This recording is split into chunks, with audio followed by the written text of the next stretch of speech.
What's up? What's up, Funky Crypto Podcast? Welcome, everyone. Welcome. Welcome to episode 21, guys. Happy Bitcoin halving day. This happened just by chance. We didn't plan to do this, but we're going to do it anyways. Jameson, how are you doing today? Doing well. It's a good day for countdowns. It is great. John, you put 2 countdowns on one intro. I didn't know about that.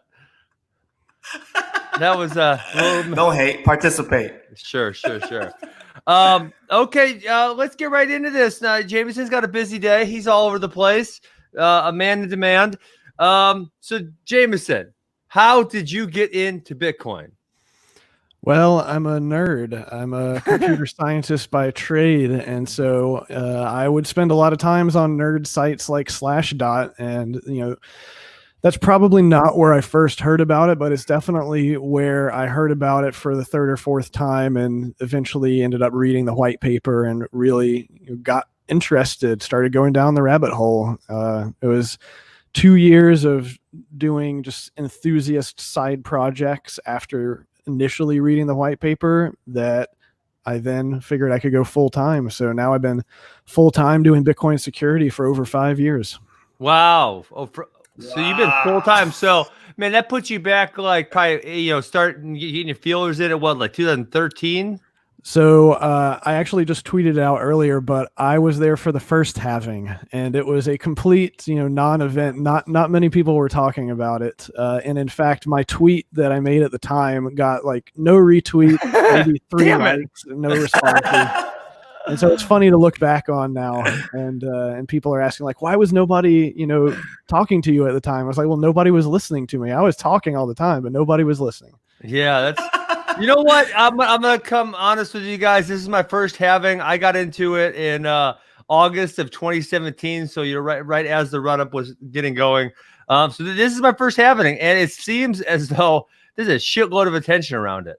For sure. Every time, it's another order of magnitude of interest, and therefore larger diversity of people that are doing their own thing. And so we get interesting websites and other projects and people building their countdown timers.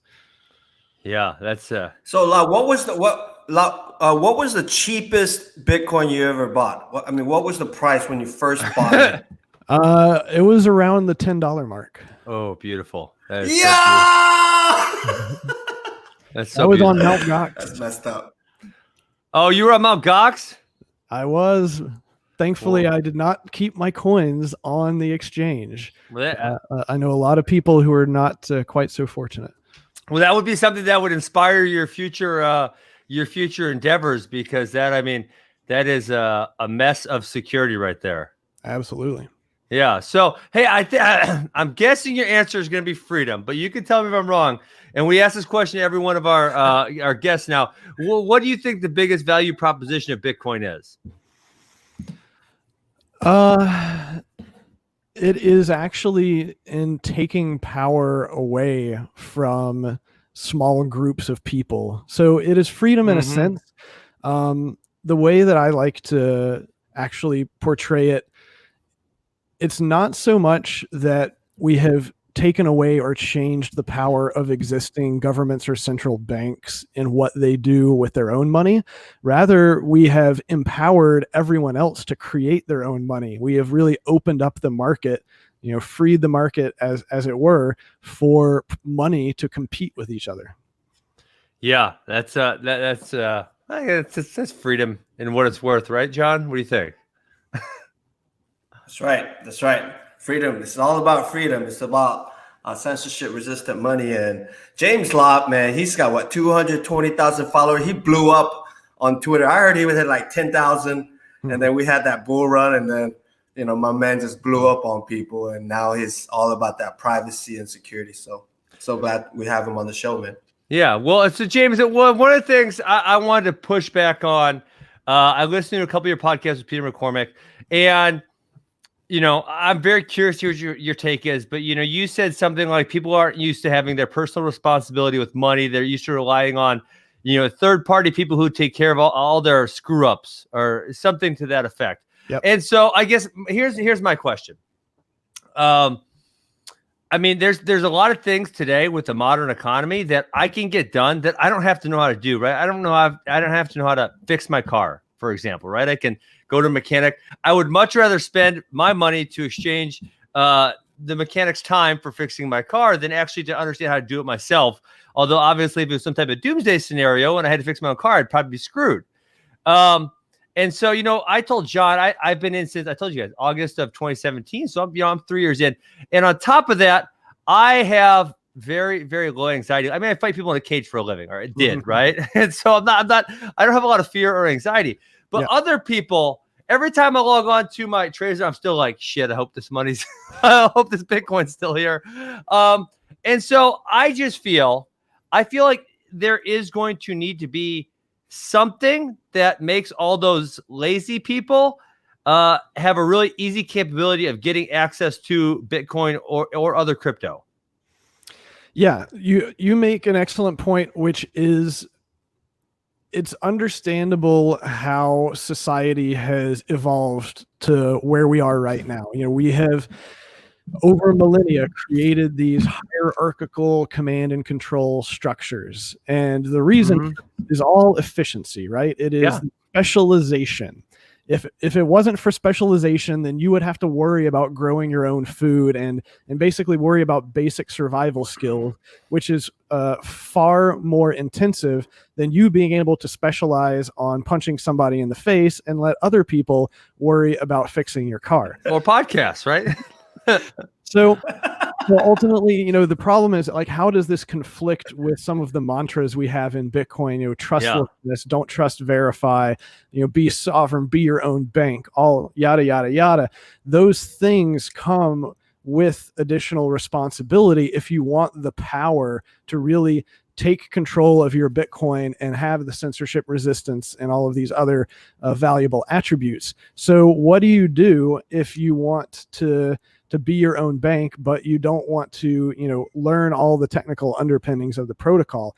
Yeah. This is where, this is really what I've been doing, which is how do we create software where we can leverage, my technical expertise, the specialization of myself and my coworkers that we've built up over many years learning about Bitcoin security, and allow people to use our software, which has a lot of the best practices and all this technical mumbo jumbo built into it. So you just follow the directions on the screen and don't have to know all the dirty IT management stuff. But do this in a way where we don't have to have your private keys. So we can't control your money, but we can help you help yourself. It is really specialization for self-empowerment is kind of what I'm going for. Nice. Okay. And that's so you should promote yourself a little bit. It is Casa Hodl. And I know that's one of the things John always says to me is, you can exchange speed for safety or safety for speed, but you can only, really have one, or expediency, right? And you can really only have one. At the end of the day, you can only have one, or you got to pick what mix of them you're going to have. There are many different trade-offs. The most common one that we see in crypto and security is convenience versus security. Yeah, sure. So it's so much easier just to log into your Coinbase account and access your Bitcoin IOUs. Ask Coinbase to do things on your behalf.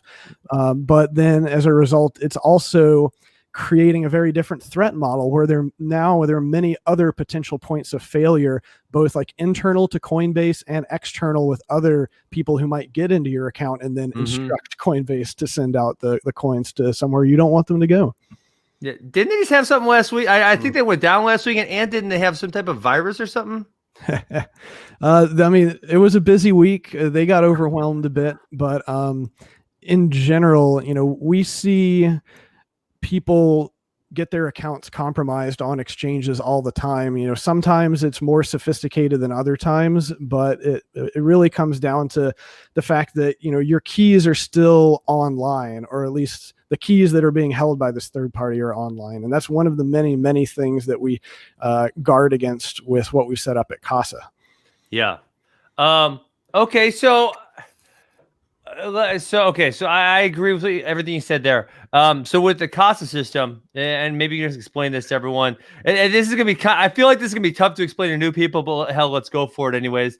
And if I get this wrong, correct me. You have Sure.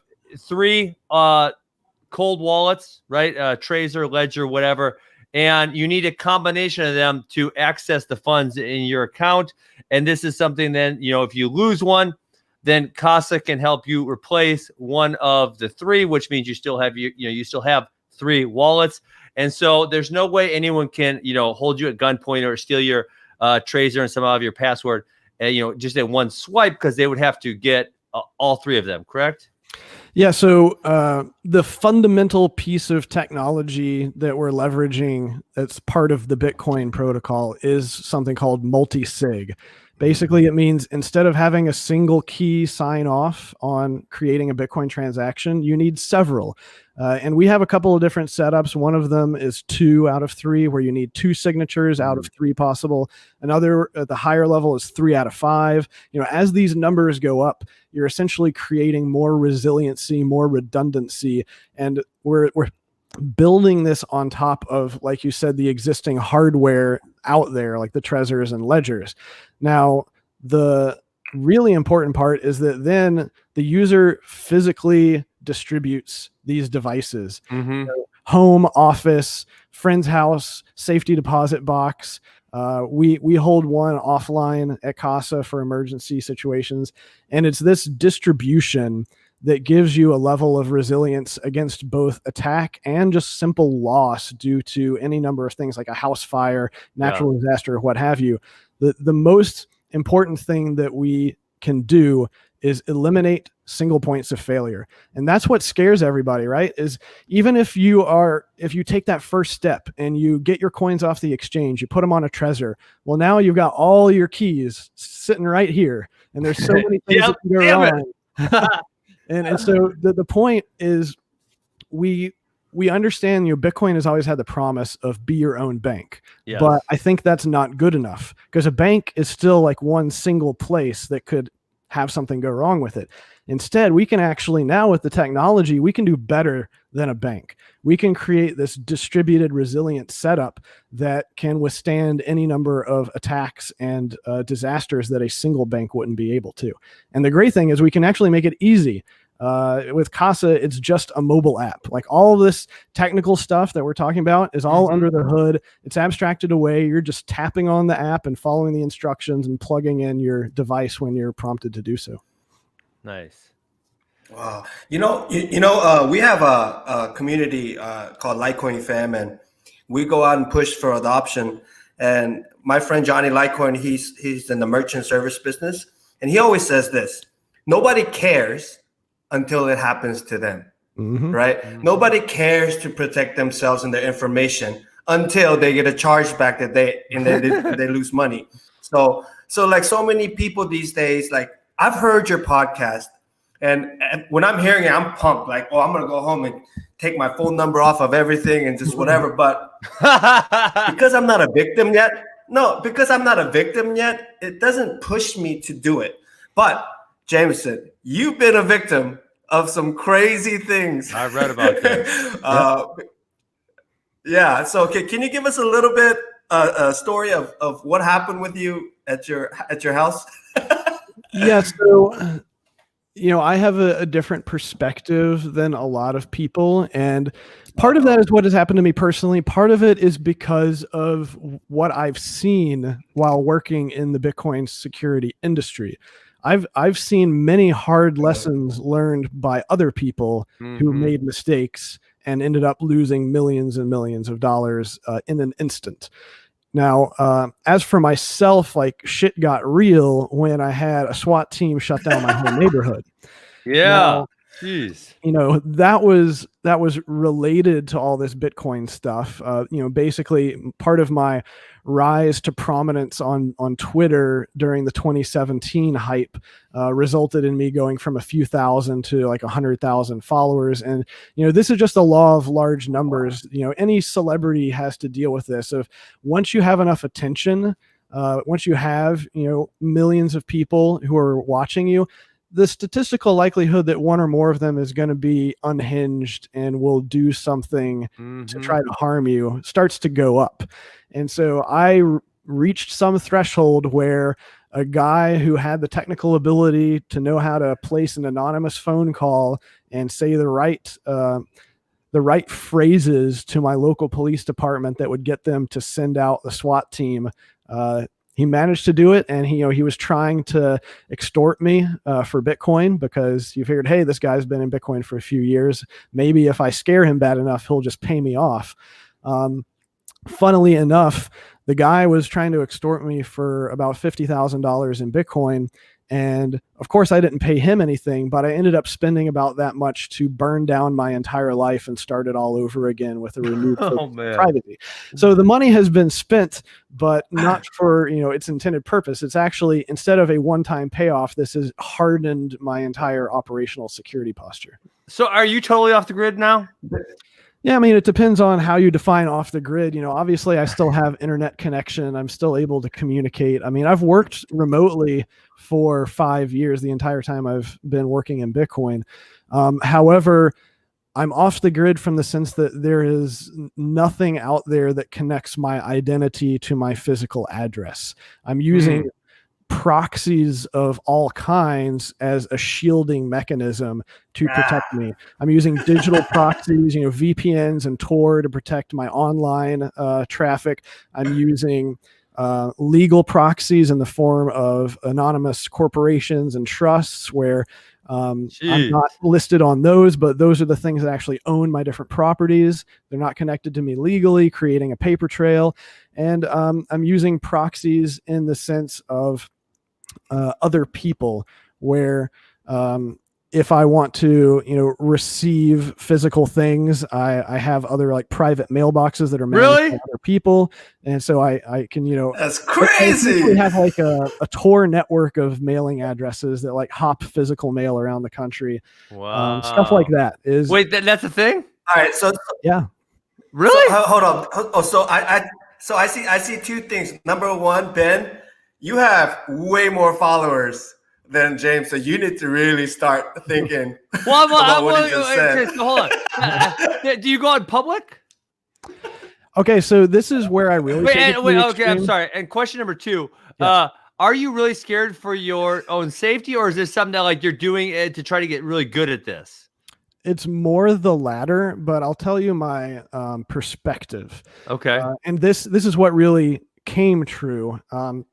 But like the way that I tell people to approach security, whether it's physical or digital or whatever, is that you should think through what your current threat assessment is, and then 10x that and build your security to be, robust against 10x more of whatever it is that you're currently worried about. Yeah. Because that's what happened to me, right? I went from having a few thousand to 100,000 followers. My threat profile ballooned because I had so much more attention, so much more scrutiny, people trying to poke and prod and find the holes in my system. I mean, that was the only time I got physically attacked, but I mean, I was getting digitally attacked. Like all my different online properties were getting attacked, on a regular basis once I went into the Bitcoin security space. And that's just, spear phishing becomes a thing whenever you're, protecting a lot of people's money.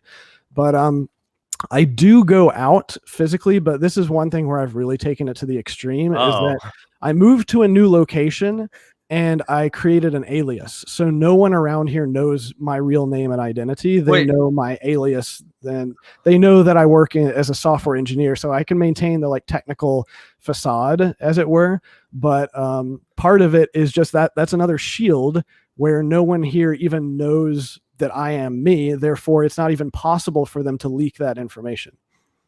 What? Come on.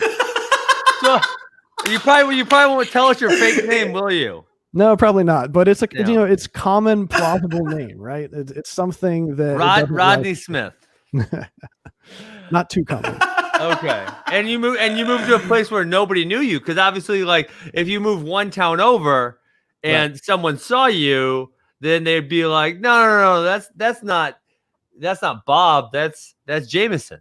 Yeah, but I had only ever been recognized in real life one time, and that's when I was in Silicon Valley, so it wasn't that surprising. Okay. So I think I can still get away with it. Do you go to any, like, say, like last year I went to the Litecoin convention? Do you go to any type of things like that? Oh yeah, I mean, I still go to various physical Bitcoin and crypto events. I just take care in how I travel to them. Got it. Okay. Wow. That's fascinating. And Lopp, I know you're a big gun lover, right? Your freedom of the Second Amendment. You love all that, and right before the show, I mean, you even showed me that you're not playing around. So you carry. We had guns. We had guns on the show before I came on. It's legal. Yeah, I mean, I'm always within close reach of. It's I mean, it's just another part of security posture. If I have a physical attacker, I would prefer not to have to engage them hand to hand. If I have the ability to amplify my power, and I have training and a number of different weapons that I can do that with, then I'm going to use whatever I can to my advantage. Wow. Yeah. Jameson, we're gonna ask you if we ever meet you. We're gonna say, put the gun down. let's fight man to man, because that's the only chance we got against you. I have to admit that I did a couple of years of Krav Maga training, so I don't fight cleanly. I don't play by any rules. I might accidentally gouge your eyes out. I've been my eyes are too small. You can't gouge it out. Oh my. The lineman good fight. He gouged my eyes like a son of a gun. That was not really fun at all. I don't know how the ref did not catch it. Wow. Yeah. So okay, Jameson. One of the other things that I picked up from your Peter McCormick podcast was I don't want to say you didn't have a strong opinion, but you were more kind of low key. I don't want to say neutral, but like not really strongly opinionated on the Bitcoin versus Bcash topic. And I found it interesting because usually people have a really strong opinion. They're either this side or this side, and that's it. But you were kind of like, I kind of see his perspective. I kind of see their perspective, and I see what they're getting at. And I really like that. I appreciate that. So could you just elaborate that for our listeners? Right. So I would say I have a strong opinion that I believe that the conservative Bitcoin protocol development that has been going on for several years is the right path. But this is not a thing about right or wrong. It is about perspectives and trade-offs of what people are willing to make. Mm-hmm. And I understand it because I was a big blocker in the early days myself. It wasn't until I started having to run Bitcoin nodes and build Bitcoin infrastructure that I started to realize what some of these trade-offs really were.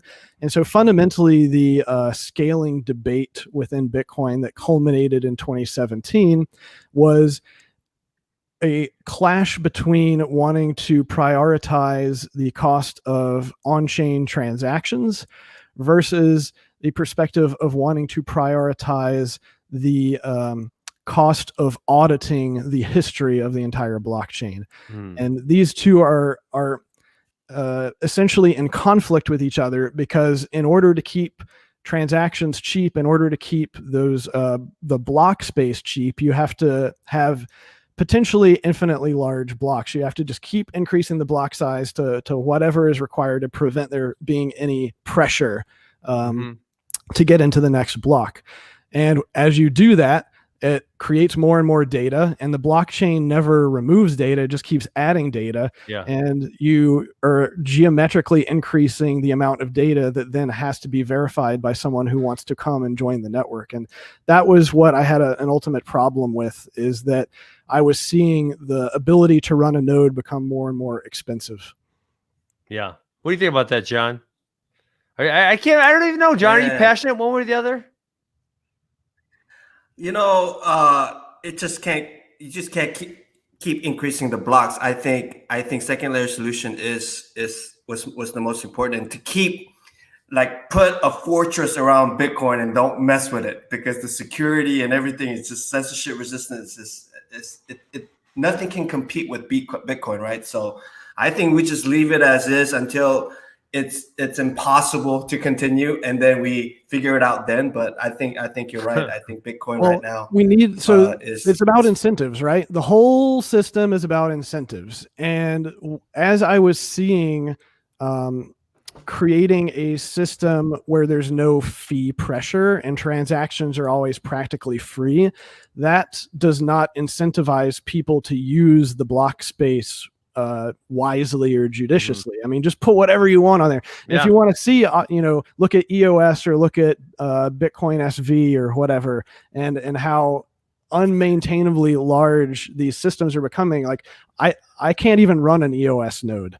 And a BSV node is probably pretty hard too. So if we really want these systems to be maintainable and run not just for a few years but for generations, like if we're really trying to replace money and build a global system, it needs to be something that is accessible for as many people as possible in as many ways as possible. Yeah, I was actually brought that up. Go ahead, John.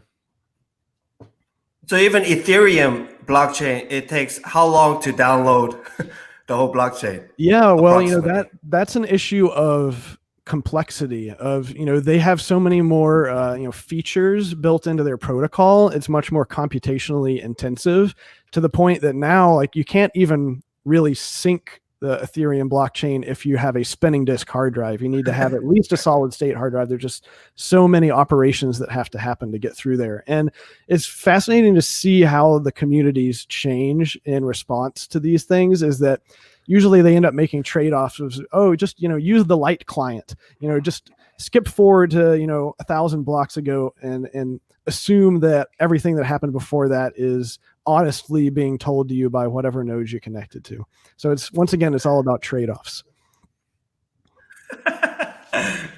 That's not flying with the Bitcoin maximalist, is it? So James, man, like, we have very new people coming into this space. We get emails all the time say, okay, MMA fans, UFC fans, just regular average Joe, right? Okay, we just invested in Bitcoin. We just had Eddie Alvarez, the underground king, the ex-UFC champion, give Ben Askren a shout out on Twitter. He says, finally, I bought it. Okay, Ben, I bought it. Now what? John, you should. He didn't ask, but I would have said, just wait. There's probably be a pullback coming up here. Wait like 2 days or something, maybe. Time to market. Yeah. It's all part of the process. You got to go through it. There's no shortcut. You gotta feel the Jameson, pain. for average regular people, what are some of the things that we can do as best practice to protect our information and have a little bit of privacy? Or, because the things that you're doing is, I got to say, it's kind of extreme, right? Yep. So for regular people, what are some of the best practices that you would suggest to them? So if you just spend a weekend looking at some of the technical things you can do, setting up a VPN to help obscure your traffic, installing ad blockers in your browsers. I mean, simple things like that will get you like 95% of the way better than other people who are using the internet on a regular basis. So my original job, like the first 10 years of my career, was actually spent doing large scale data analysis for online marketing companies. And it was really the antithesis of what I do today, and perhaps contributes a bit to my perspective of understanding how much data is really being scooped up and analyzed. It's, pretty much every web page that you're going to out there is chock full of various trackers that are sending your data back to some large farm that's then trying to cross analyze it and correlate it with other tracking things you've done on other websites that share similar, tracker scripts on them. And most of it is innocuous enough. They're just trying to sell you more shit. But ultimately, this data is potentially sensitive, and you don't know what's going to happen if it leaks and it gets into the wrong hands. And that's what we continue to see happen over and over and over again, is that every time people are trusting their data with third parties, it's a ticking time bomb until some hacker gets in and that data gets abused. Yes, that's no joke.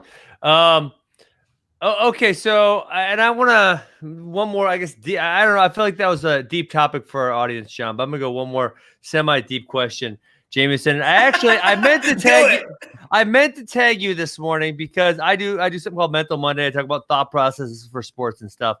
And you were one of 3 people who all said roughly the same thing, which is it's Anti-Fragile by Nassim Taleb, right? That whole thought process. Justin Gaethje, after his fight on Saturday night when he won, he said, "I needed to lose to change. I needed to get beat to get better. I realized I wasn't doing this, and this." And I think that's such an important thought process for people to have, and a lot of people, they don't want to feel the pain, right? Because losing or failure, it drags along pain with it. But then you need the pain to force you to change, which is what Justin Gaethje said. And great people understand this. You were talking about, how Bitcoin is open for attack essentially all the time, 24/7. But this is not a flaw. This is a feature. It only makes it stronger. So I don't know if there's a simple way to elaborate on that a little bit, but hopefully you can go a little bit into it.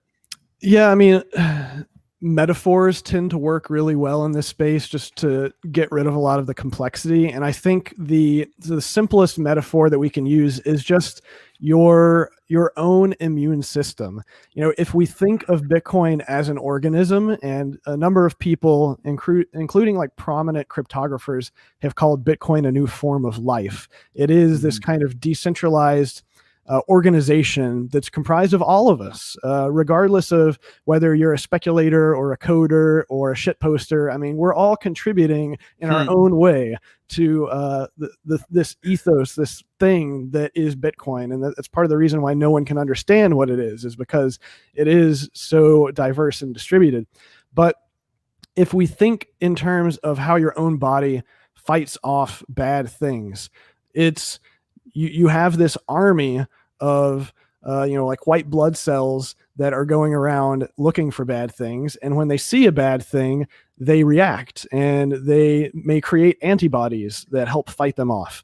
And it's really the same type of thing within Bitcoin, but at a more macro level, where the white blood cells are the people like myself, or really anyone who is paying attention and looking for behavior that they consider to be antithetical to the ethos of the system.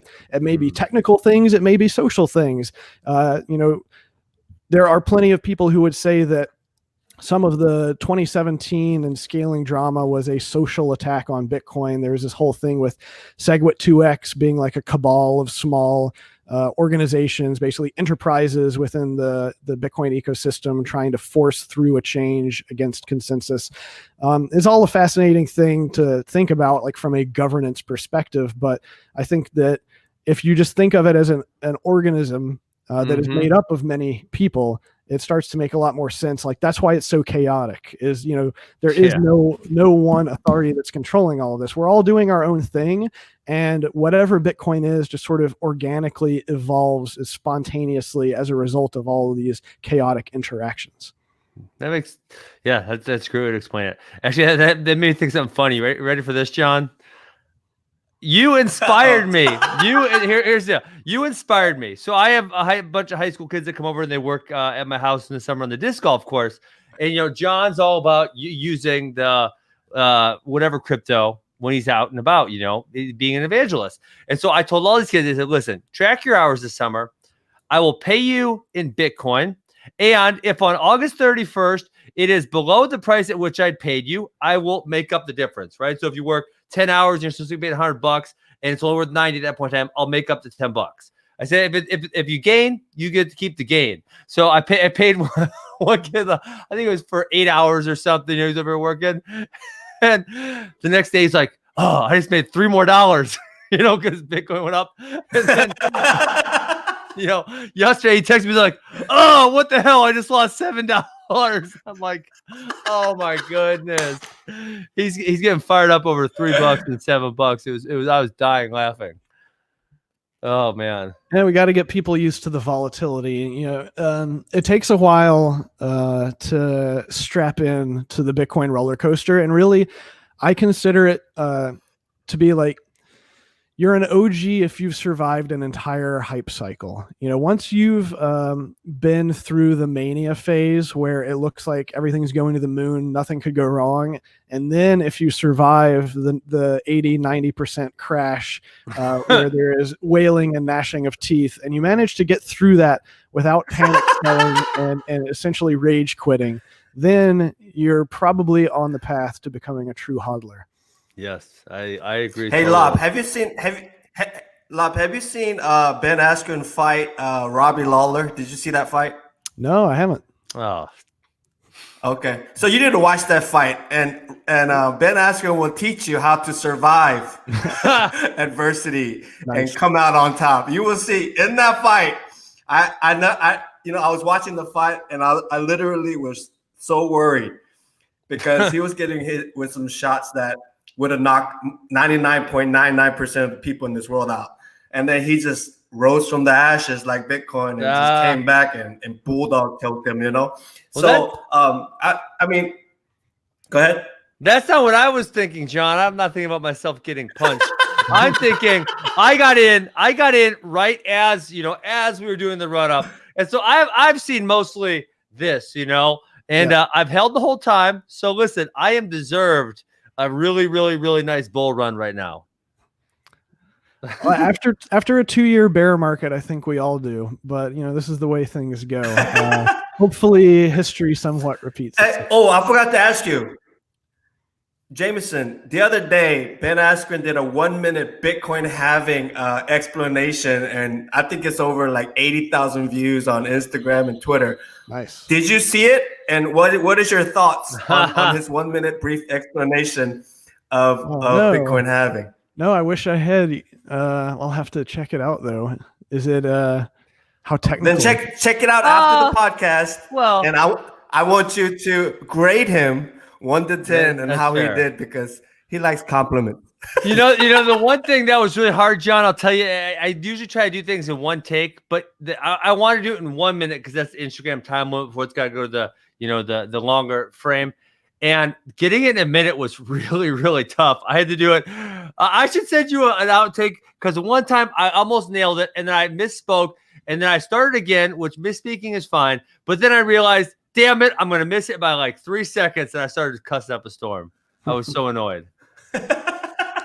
You know what, though? So many people watched it because it was 1 minute. It was brief, and you had it on the whiteboard, and you were talking like you were a coach. You know what I mean? So I like it. I mean, but Jameson, I got one other issue that really bothers me. Right, whenever I go to like a grocery store or to buy something, they always ask me for my phone number and my email, and I don't give out my email.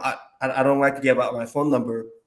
And the funny thing is, they look at me like I'm so weird, right? And people behind me who are lining up, they're like, what are you doing? Just give me your email. I'm like, no, I don't want to give my email. And it's not because of big security reasons. I just don't like to be spammed all the time. Yeah. So it's the same thing when you go to a restaurant, right? They say, oh, do you want cheese with that? Do you want fries with that? And then they don't even tell you that it's going to cost extra until you go to the lot when go to pay and your bill has gone up. So it's these practices that the corporations are doing to steal your information so they can send you something behind the scenes. So what do you think about that? I don't like to feel like a dummy for not wanting to give out my phone number and email address. Right? For me, it depends on my mood. How much of an asshole do I want to be? If I want to push back and be like, not going to happen, then I might just be adversarial. But most of the time, if I don't want to create a scene and whatever, then I just give them fake info. I mean, they don't know. There's no way for them to validate. So you can make up an email or phone number that's easy to remember and just go with that. All right. Hey, let's do John, we're running out of time. Let's do our rapid fire questions. Then I'm going to thank our sponsor and then we're out of here. Does that sound good, Jameson? Sounds good. All right. Rapid fire. Favorite follow on crypto Twitter? Favorite follower of mine? No. Who you follow? Who's the favorite? If you could only follow one person on crypto Twitter, who would it be? Well, it's got to be Andreas Antonopoulos. He was basically the guy that inspired me the most to be a public voice and try to help people understand Bitcoin. Awesome. Okay, then hopefully he might get 2 in a row. What is your favorite crypto book? Ooh, I have to say Bitcoin Billionaires because there were some interesting tidbits in there about like the Winklevoss and Charlie Shrem, et cetera. It's less of a technical book and more of a just like interesting personal history. Yeah, that was a fun and easy read. Okay, question number 3. Who is Satoshi? I think Satoshi is a time-traveling artificial intelligence from the future. Is that a joke? Okay. Best price guess for December 31, 2020. Oh God. Yeah. I preface everything by saying I have no idea about prices. Yes. But I guess it depends on if you believe in the stock to flow model that everyone else does. So I like to be conservative though. So instead of saying $250,000, I'll say, how about we shoot for 50,000 and be happy that it's an all-time high. I would be happy with that. Okay, Jameson. Says the guy who got into Bitcoin at $10. Yeah, right. That's only 500x. Am I missing a 0? Okay, Jameson, we appreciate it. Let me give one quick shout out to our sponsor, BlockFi. You get $100 free today. Sign up for an account and put $200 in. You guys see that scrolling at the bottom of our screen. Just go to the link, try.blockfi.com/Bitcoin having promo /funky. Jameson, that was a blast. We appreciate you taking the time. I know you're very, very busy today. And guys, we have, I believe, 4 blocks left. Enjoy the rest of your days. Happy having. Peace, guys. All right. Stay funky, everyone.